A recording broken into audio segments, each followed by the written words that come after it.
हर घड़ी कर तारी हमारे रे तो नैहर से लैला साजी लेवी के पलंग करे चोय चोय है आई से लारे ला जैसे बोध को जंग करे चोय चोय चोय।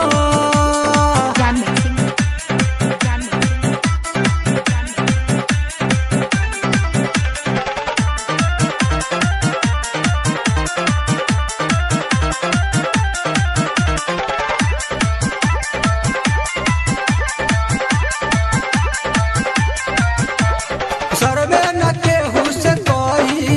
कबर सिस्टम में हर घड़ी रही हर पल चढ़ल रहे यही से मोरा दहिया बना देलस में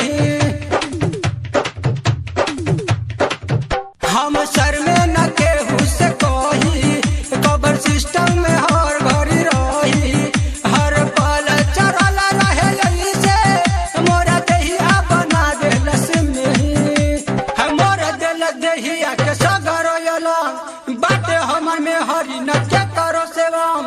चढ़ल बा एकर से नहिया के रंग करे चोय चोय आई से लरे ला जैसे बोध को डंग होत चोय चोय चोय।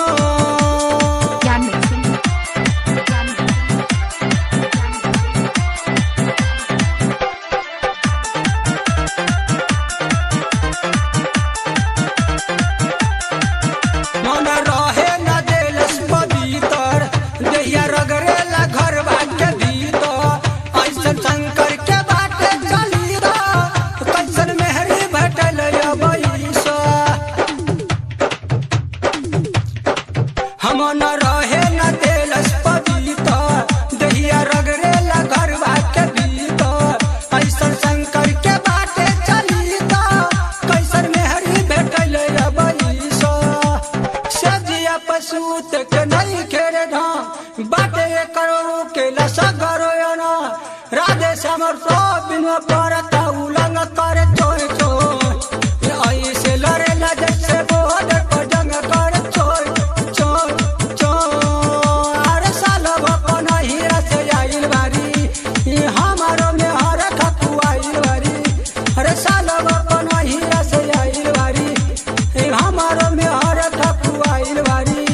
है बाबू के करे न देखा माई के सरम हर घड़ी कर तारी हमारे रे तो